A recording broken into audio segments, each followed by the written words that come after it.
I went to summer school. I thought I wanted to be a doctor, but I hated school. I didn't want to screw around with school.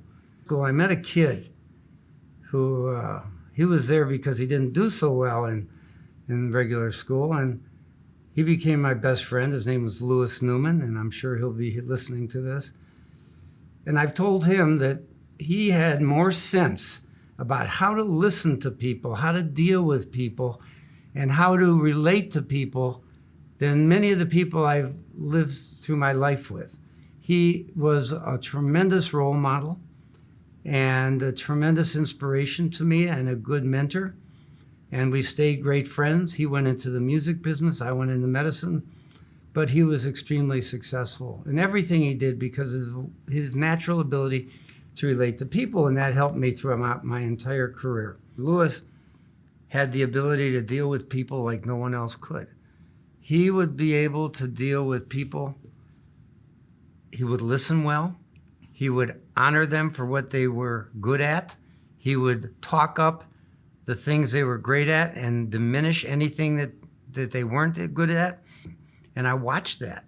He was an amazing politician, an amazing, almost like a social worker to people.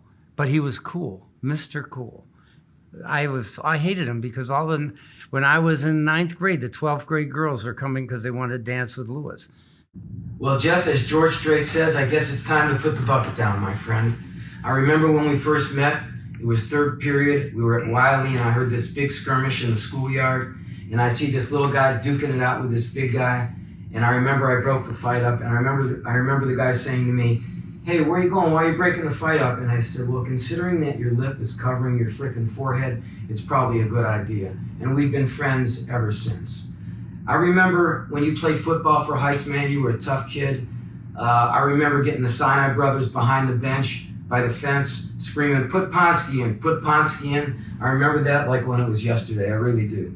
I remember when you and I got called in the principal's office, and I remember this guy was ragging on us big time. And I remember looking out of the corner of my eye at you, and you knew that, and we both just cracked up at this guy. We just cracked up.